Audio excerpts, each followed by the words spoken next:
사도 신경으로 신앙 고백하겠습니다. 나는 전능하신 아버지 하나님 천지의 창조주를 믿습니다. 나는 그의 유일하신 아들 우리 주 예수 그리스도를 믿습니다.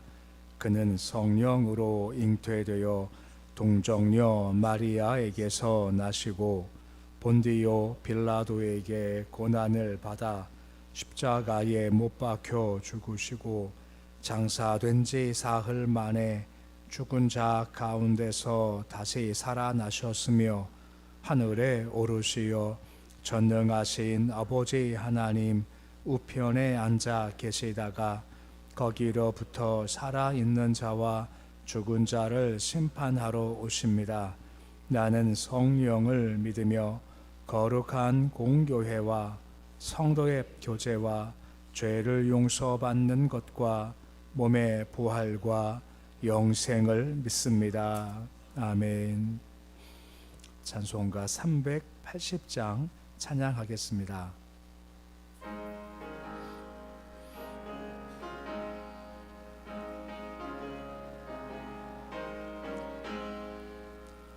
나의 생명 되신 주 주님 앞에 나갑니다. 주의 흘린 보혈로 정케하사 받아주소서. 날마다 주를 찬송하겠네. 주의 사랑 줄로서 나를 굳게 잡아 매소서. 괴로운 세상 지낼 때 나를 인도하여 주소서. 주를 믿고 나가면 나의 길을 잃지 않겠네. 날마다 주를 찬송하겠네. 주의 사랑 줄로서 나를 굳게 잡아 매소서.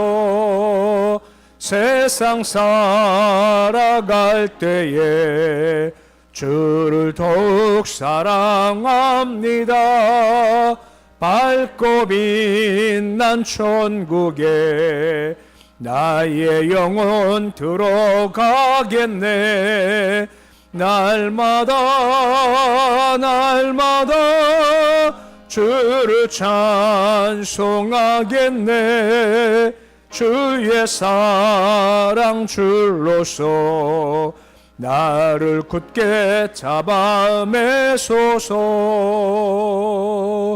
아멘.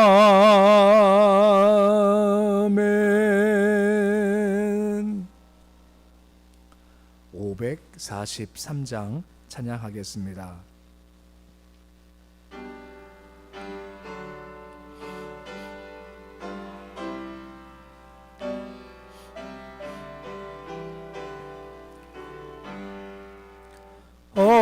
어려운 일 당할 때 나의 믿음 적으나 의지하는 내 주를 더욱 의지합니다. 세월 지나갈수록 의지할 것뿐일세. 무슨 일을 당해도 예수 의지합니다. 성령께서 내 마음 밝히 비춰주시니 인도하심 따라서 주만 의지합니다. 세월 지나갈수록 의지할 것뿐일세. 무슨 일을 당해도 예수 의지합니다. 밝을 때의 노래와 어둘 때의 기도로 위태할 때 도움을 주께 간구합니다. 세월 지나갈수록 어찌할 것뿐일세. 무슨 일을 당해도 예수 의지합니다. 생명 있을 동안에 예수 의지합니다. 천국 올라가도록 의지할 것뿐일세. 세월 지나갈수록 의지할 것뿐일세. 무슨 일을 당해도 예수 의지합니다. 오늘 말씀은 에스겔서 27장 26절에서 36절까지의 말씀입니다. 에스겔서 27장 26절에서 36절까지의 말씀입니다. 에스겔서 27장 26절로 36절까지의 말씀 우리 함께 봉독하겠습니다. 내 사공이 너를 인도하여 큰 물에 이끌게 하며 동풍이 바다 한가운데에서 너를 무찔렀도다. 내 재물과 상품과 바꾼 물건과 내 사공과 선장과 내 베이 틈을 막는 자와 내 상인과 내 가운데 있는 모든 용사와 내 가운데 있는 모든 무리가 내가 패망하는 날에 바다 한가운데 빠질 것이며 내 선장이 부르짖는 소리에 물결이 흔들리리로다. 너를 잡은 모든 자와 사공과 바다의 선장들이 다 베이스 내려 언덕에 서서 너를 위하여 크게 소리질러 통곡하고 티끌을 머리에 쓰며 제 가운데에 뒹굴며 그들 다 너를 위하여 머리털을 밀고 굵은 배로 띠를 띠고 마음이 아프게 슬피 통곡하리로다. 그 통곡할 때 너를 위하여 슬픈 노래를 불러 애도하여 말하기를 두로와 같이 바다 가운데서 적막한 자 누구인고 내 물품을 바다로 실어낼 때에 내가 여러 백성을 풍족하게 하였으며 내 재물과 무역품이 많으므로 세상 왕들을 풍부하게 하였었도다. 내가 바우다 깊은 데에서 파손한 때에 내 무역품과 내 승각이 다 빠졌으며 섬의 주민들이 너로 말미암아 놀라고 왕들이 심히 두려워하여 얼굴에 근심이 가득하도다. 많은 민족의 상인들이 다 너를 비웃으며 내가 공포의 대상이 되고 내가 영원히 다시 잊지 못하리라 하셨느니라. 아멘. 우리가 앞인 25절까지 말씀에서 에스겔은 탁월한 재력, 남다른 국가 경쟁력 바탕으로 해서 당시의 사회에서 온갖 영광을 누렸던 두로가 과거의 영광스러운 모습을 이렇게 가지고 있었다 하는 과거의 모습을 좀 살펴보았으면 본문에서는 이런 온갖 영광을 누렸던 두로가 예기치 않게 멸망당한다는 것을 오늘 선포해주고 있는 겁니다. 그러니까 두로가 사람이 생각지 못했던 때의 방법으로 말미암아 파멸한다라고 지금 이야기해주고 있죠. 그것도 바다에서 이렇게 파멸을 한다라고 나와 있는 겁니다. 지금까지 두로를 강하게 했던 사람들, 지식인, 기술자, 용사들 다 있지만 다 죽을 수밖에 없다는 것을 지금 보여주고 있는데, 이렇듯 영화를 가지고 있고 재물과 온갖 사람 다 무장됐지만 주 앞에서는 무력할 수밖에 없다라는 걸 보여주고 있고, 두로가 무너짐을 통해서 그들과 함께했던 많은 나라도 어려움을 겪을 거다라고 보여주고 있는 겁니다. 여기서 우리가 볼 수 있는 것이 뭐냐면, 허망하고 일시적이고 유한한 세상 권력, 재물 의지해봐야 결국은 무너질 수밖에 없다라고 하는 겁니다. 곧 예수가 주인 되지 않은 것들은 결국은 이것 때문에 무너진다라고 하는 거죠. 두로가 바다 의지했지 않습니까? 재물 의지했지 않습니까? 하지만 예수가 주인이 아니니까 이것 때문에 무너진다라고 말씀하고 있죠. 그래서 우리가 살아가면서 뭘 의지할 것인가가 참 중요하다라고 하는 겁니다. 시편 121편 1절과 2절 말씀 보시면 다음과 같은 말씀이 있죠. 우리 시편 121편 1절과 2절 말씀 같이 함께 읽어 보겠습니다. 내가 산을 향하여 눈을 들리라. 나의 도움이 어디서 올까? 나의 도움은 천지를 지으신 여호와에게서로다. 고백해 주고 있습니다. 우리가 도움을 의지할 분은 여호와밖에 없다라고 하는 겁니다. 보시면 산이 있지 않습니까? 산 향해 든다라고 나오죠. 그러니까 산과 바다를 딱 단순 비교하면 바다는 참 요동함이 크지 않습니까? 이에 비해 산은 요동함이 좀 적다라고 하는 것입니다. 그 산을 바라보며 주를 바라봄처럼 요동함이 적은 주를 바라봐야지 바다 물결처럼 요동함이 심한 세상 것 바라보지 말자라고 말씀을 해주고 있는 겁니다. 우리 도움은 천지를 지으신 여호와에게서로다. 천지를 지으신 분밖에 우리가 의지할 분이 계시지 않다 하는 것들을 단적으로 보여주고 있는 겁니다. 오늘 말씀에서 그런 사실을 좀 볼 수가 있습니다. 26절에 보시면 사공이 있다라고 나와 있지 않습니까?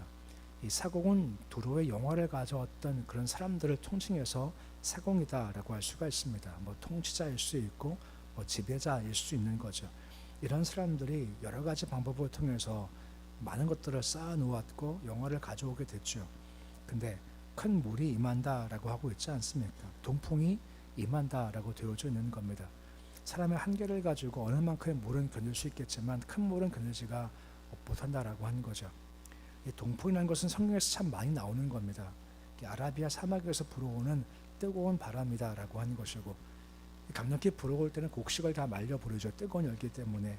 그리고 바람이 강할 때는 집도 무너뜨리고 배서 파손시킬 만큼의 큰 힘을 가지고 있다라고 하는 겁니다. 물론 구체적으로 이 바람도 의미가 있겠지만 더 구체적인 것은 바벨론 군대를 가리킨다라고 할 수가 있는 거죠. 주께서 친히 이들을 이끄셔서 너를 멸망시키게 할 거다라고 지금 언급해주고 있는 겁니다. 지금 말씀했고 또 나오겠지만 사람이 있고 재물이 있지만 감당하지 못한다라고 하는 것입니다. 아무리 힘이 있어도 결국은 할 수 없다는 거죠. 만능이란 말이 있지 않습니까? 만능은 사람이 참 재주가 많을 능력을 썼을 때 만능이다라고 합니다. 하지만 만능도 참 여러 가지 하지만 한계를 가지고 있지 않습니까? 단순히 만능은 몇 개부터 한계를 가질까요? 어디까지가 잘할까요? 만 개입니다. 만 한 개째는요, 안 되는 거예요. 사람은 그렇습니다. 만 개는 잘하지만 그거를 넘어서 버리면 못하죠. 만능과의 차이가 바로 전능이라는 겁니다. 전능은 한계가 없죠. 그러니까 세상 사람이 아무리 잘해도 한계는 만능이지만 하나님은 그것을 넘어서는 전능이라는 겁니다. 사람은 동풍, 큰 물 감당하지 못합니다. 하지만 하나님은 동풍과 큰 물을 감당하실 수가 있으시다라고 하는 겁니다. 이것이 큰 차이라고 하는 겁니다. 27절 말씀해 보십시오. 재물이 있다고 하죠. 사공, 선장, 틈을 막는 자, 모든 용사, 모든 무리가 다 있다라고 하지 않습니까? 우리가 어제 보았던 것들입니다. 실로 두로가 여러 가지 재물을 가지고 쌓아 놓았고, 또한 동시에 그 안에 많은 사람들, 실력자, 지혜자, 틈 막는 자, 용사 다 있지 않습니까? 그만큼의 재물도 가지고 있고 능력도 가지고 있지만 감당하지 못한다는 겁니다. 내가 패망하는 날 바다 한가운데 빠질 거다라고 하는 겁니다. 우리가 바다의 전문가지, 탁월해라고 하지만 주께서 일하시면 내가 전문가, 내가 잘했던 바다 가운데 그냥 빠져서 무너질 수밖에 없다라고 하는 것입니다. 그러기에 우리가 사람의 만능보다 하나님의 전능을 바라보는 것이 마땅하다라고 설명해 주고 있는 겁니다. 이 한계를 계속 설명해 주는 말씀들이 이어지고 있습니다. 28절 말씀 보시면 선장이 부르짖는다라고 나와 있지 않습니까? 물결이 흔들린다라고 하는 겁니다.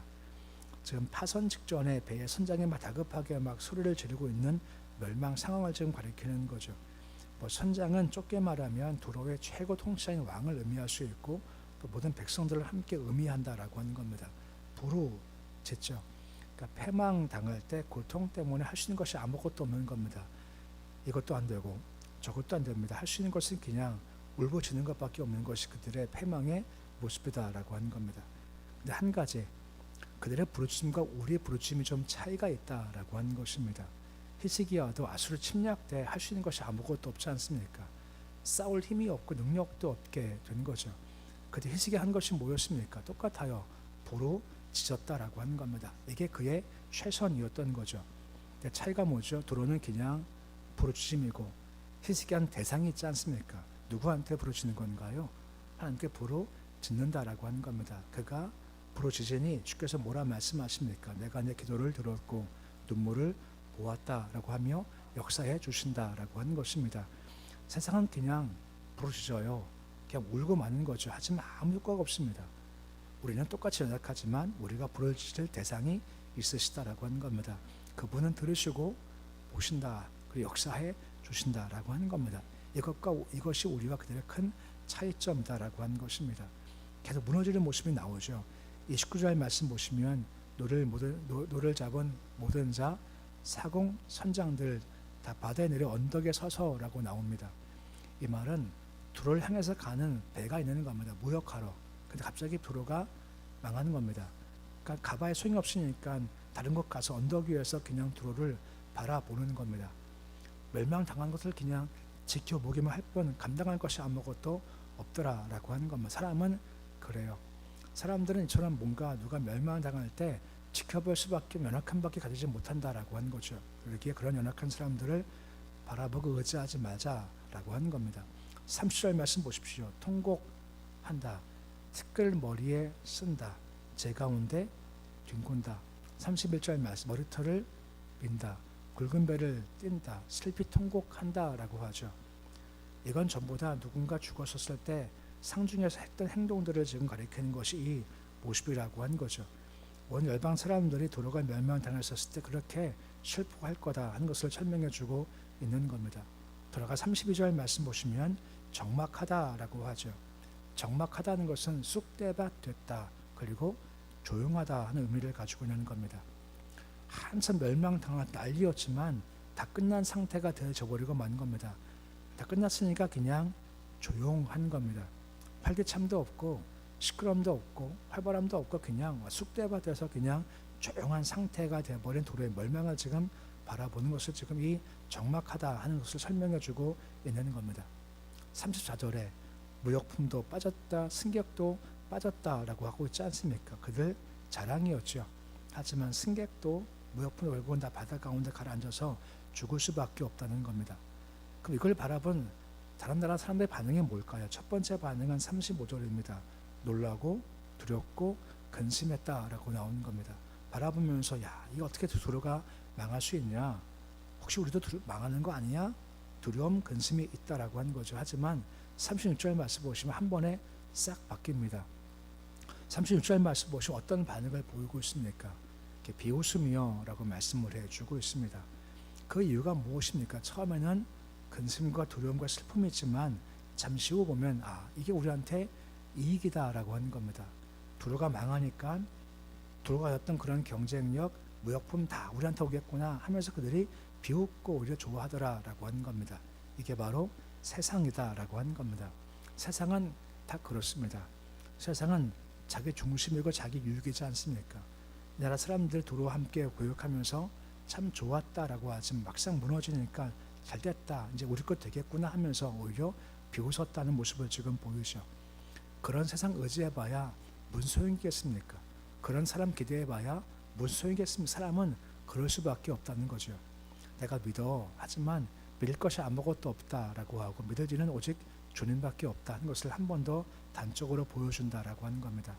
앞에서야 그렇지 않을지 모르겠지만 속은 우리가 아무것도 모르지 않습니까? 어떤 마음인지. 사람은 어쩔 수 없이 그럴 수밖에 없다는 거죠. 이것 말고 주를 의지하자라고 하는 것과 또 한 가지는 그렇기 때문에 잘 심자라고 하는 겁니다. 도로가 이스라엘 멸망당했을 때 어떤 반응을 보였습니까? 똑같아요. 비웃었고 조소했습니다. 이스라엘이 가졌던 그런 무역의 통로권을 망하니까 다 우리한테 왔지 하면 도로 똑같이 조소했고 기뻐했거든요. 똑같이 조소하니 똑같이 비웃음을 당하는 것이 그들의 모습이다라고 하는 것입니다. 그러기에 어떤 반응을 보일 건가 참 중요하죠. 누가 약할 때, 부족할 때 내가 어떤 반응을 보이는가에 따라서 앞으로 내게 다가올 결과들이 달라진다라고 말씀해 주고 있는 겁니다. 팔복 중 한 가지가 있지 않습니까? 긍휼히 여기는 자가 복이 있답니다. 그 이유가 뭐죠? 긍휼히 여기면 받을 것입니다 라고 말씀을 해주고 있는 겁니다. 긍휼히 여겨야 긍휼이 와요. 긍휼이 뭡니까? 그냥 같이 아파하는 마음을 가지고 있는 겁니다. 힘들 때 같이 힘들어하고 같이 어려워해주고 같이 슬퍼해주고 도와주는 것이 바로 복이죠. 왜요? 그러면 내가 힘들 때 누가 우리를 긍휼히 여겨 주신다는 겁니까?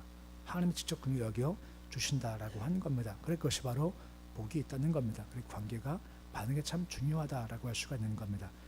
크게 두 가지를 봅니다. 예수가 주인이 아니면 결국은 다 무너진다라고 하는 겁니다. 두로 보십시오. 왕이 있죠.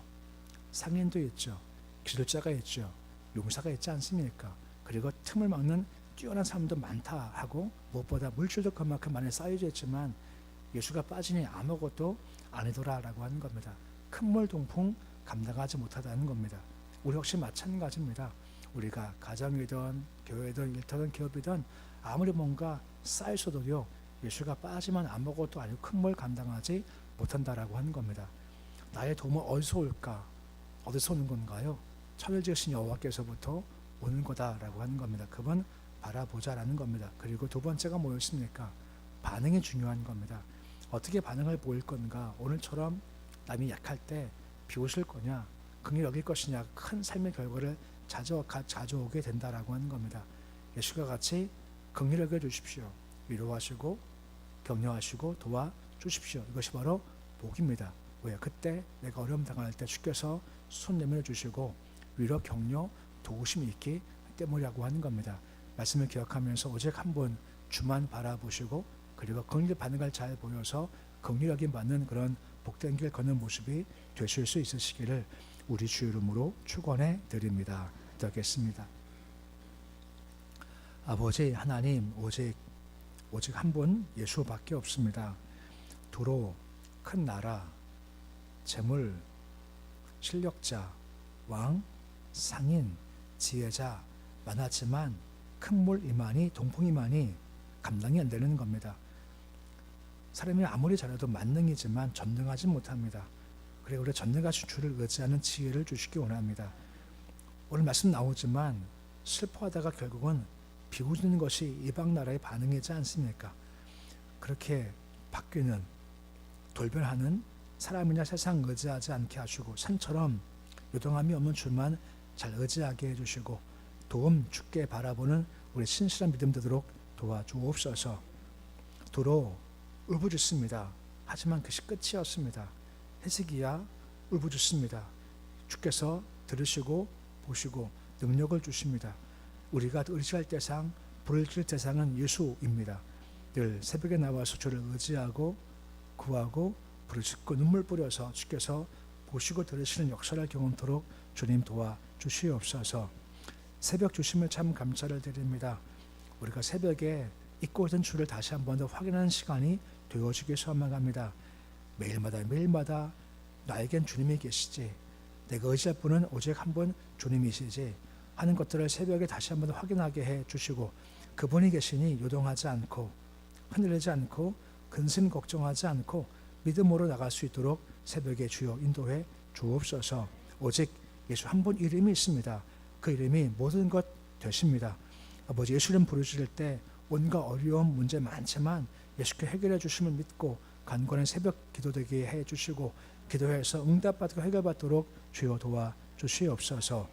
교회 위에 함께 하셔서 예수로 무장되는 교회가 되어지길 소망합니다. 우리 자랑은 십자가밖에 없습니다. 자랑이 여러 가지 세상적인 것 되지 않게 도와주시고 오직 예수가 우리 모든 것 되십니다. 나머지 다 배설물로 여길 수 있는 믿음의 고백이 되는 우리 교회 되도록 주님 도와주시옵소서. 우리 자녀들 견고히 잘 붙잡아 주시기 원합니다. 우리 아이들도 오직 한 분 예수밖에 없기 원합니다. 가진 것이 아무리 많고 배운 것이 많고 실력 능력이 있어도 예수가 빠지면 구멍 뚫린 전대 넣음과 같다 하는 마음과 같이 다 술술 해나가기에 예수로 한 번 잘 붙잡게 해주시고 예수 때문에 세워지고 능력 있고 복받고 세워지는 그런 삶 살도록 도와주시옵소서. 주께서 함께 하셔서 우리가 하루하루 걸어갈 때마다 늘 마음 가운데 북한 땅을 바라보기 원합니다. 북한 동포가 어떤 어려움을 당할지 어떤 상황일지 얼마나 굶주릴지 우리 알지 못합니다.